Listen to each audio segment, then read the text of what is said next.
What's up guys, welcome to Blake's Garage, another totally tubular 2-minute tool time Tuesday. Today we got the E30. I know you guys want to see stuff on that, and I'm gonna jump into something that everyone hates.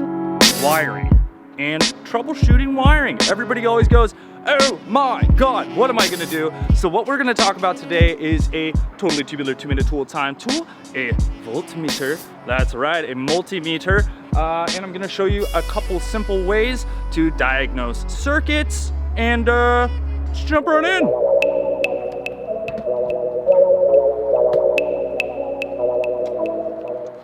Here is a multimeter or voltmeter, whatever you want to call it here. And we got the E30. So yes, this is an 80s car. However, this thing works on old school cars. It'll work on new school cars, whatever, with some basic diagnostics that you can do with this thing. So let's go over a couple things. Recently, I had my E30 at work because I like to drive this occasionally, and it wouldn't freaking start. It started actually for about 2 seconds and then pooped out. I said, oh crap, probably the fuel pump. However, it wasn't the fuel pump. So what could have happened there is I could have spent a bunch of money, basically install a fuel pump, which is not that hard on this car, but on certain cars, it's a real pain in the butt. And well, I could have been stranded and got a tow. However, I had one of these guys and was able to troubleshoot it and rig up some wiring to bypass it and get myself home. So let me show you what I did. I pulled off the little cover back here and said, weird, interesting, what do we got going on? Then I went up to this little guy right here and said, do we have any voltage? This is for the sending unit. So I'm like, okay, that's the sender. That doesn't really matter. Then I looked over here and went, okay, that guy right there, that is the voltage for the fuel pump. So, do we have voltage? I don't know. So what did I do? I pulled this guy off, stuck 2 prongs in there, and figured if we had voltage. And guess what? No voltage when the key was on. So what does that mean? Something else is wrong. But I wanted to get home, so I'm like trying to figure it out. Is the wiring harness? What is it? So again, guys, this was a basic fix here, just to get me home. Don't think that this is like an end-all be-all fix. This is literally like, I want to get home, I don't want to be stranded.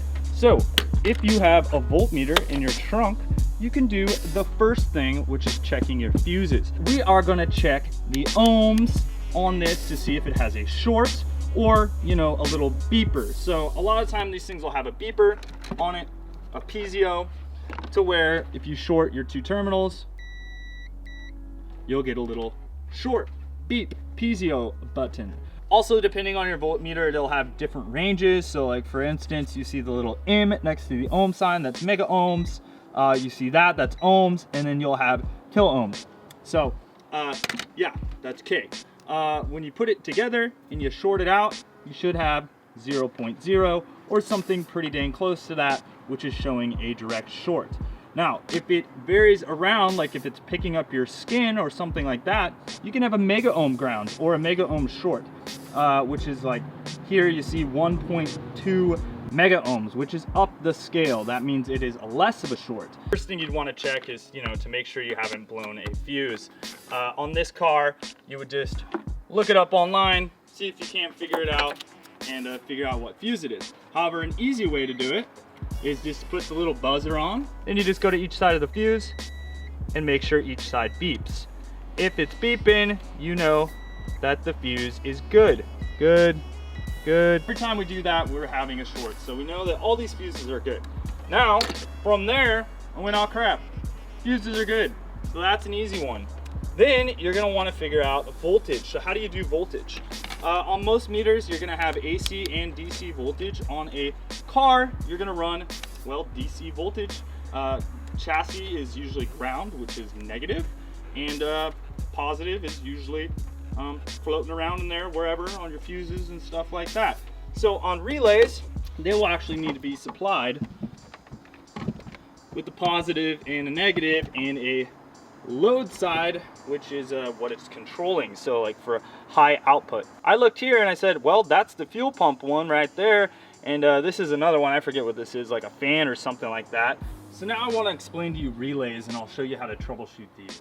So an easy way to do this is, well, if you have the same style of relay, just basically look at the part number and make sure it has the same amp rating. You can just swap them. Swapping them is very simple. Obviously, just take a relay out, swap it into the other spot, swap this one here, see if one thing works and then if another one doesn't. You can actually hear the coil, the contact coil in a relay turn on as well. So if you give the car 12 volt on key, a lot of times if you're just touching it, you may be able to feel the contactor click in there.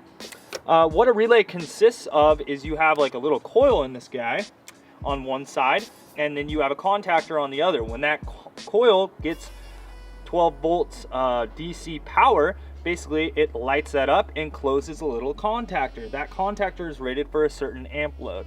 That contactor will have one side where it's carrying the 12 volts, which is the higher amp load to your load basically, and then another side is going to be the supply or the battery voltage on the other side. The reason you do this is, well, that a relay will burn up or overheat or whatever before causing a fire or something along those lines. So that's why you run relays for high amp loads.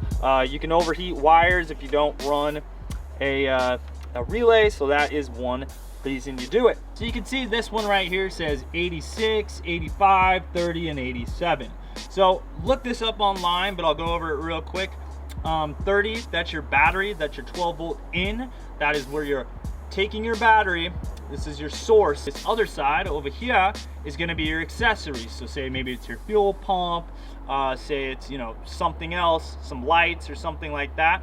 Then you have your coil side. So you'll have one side that's your ground, which is 86, that's going to go to the chassis, and then 87 is going to be your 12 volts. So say if it's on key or something like that, you turn the key, this gives it 12 volt ignition. As soon as it does that, this side basically shorts together, going boom, here's your high amp load, and it works like that.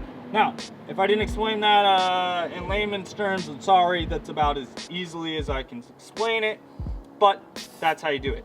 Now, what happens if you don't have power on one of those sides? Well, that's why I came up with this little like temporary solution here, which was, you know, stabbing some wires in these relays to get me home. But how did I come to that? Well, that was with the use of a voltmeter. All right, so now I have my voltmeter on ohms. So what I want to see is a short to ground, because I want to make sure that my ground is good. So I just take a solid grounded piece right here, so I know like this guy over here is good. If I put my meter together, I can see that it beeps. I'm gonna stab it into the prong that I know is negative, which is the ground, and if it beeps, I know that ground is good. With my fuel pump relay, which was this guy right here, for whatever reason I didn't have a good ground, so let's try it on this one. Ground is good now.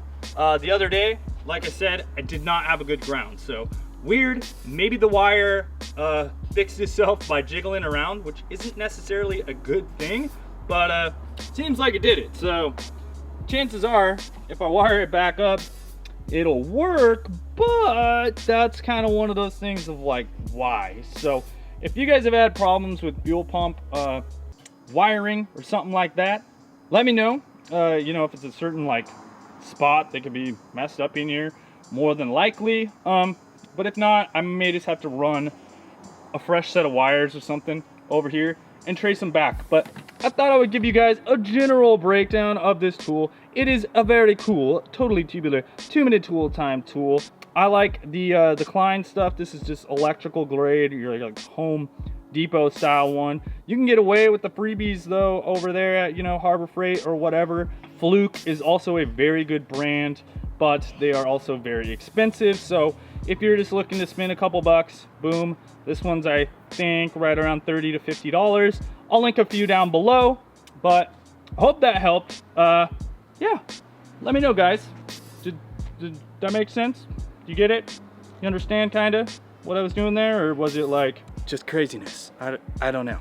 So thanks a lot for watching, guys. I'm not sure if we got that done in 2 minutes, but I also need your help. So if you can look down below, I got a little comment down there. Go ahead and vote for my video. It's an older video, but it's a little video contest. Takes about 5 seconds. Click, vote here, click it, you're done. That's it. No email address, nothing. You can do it every day. It helps me out a ton. Thanks a lot for watching, guys. We will talk to you soon. Later. Renrenchon.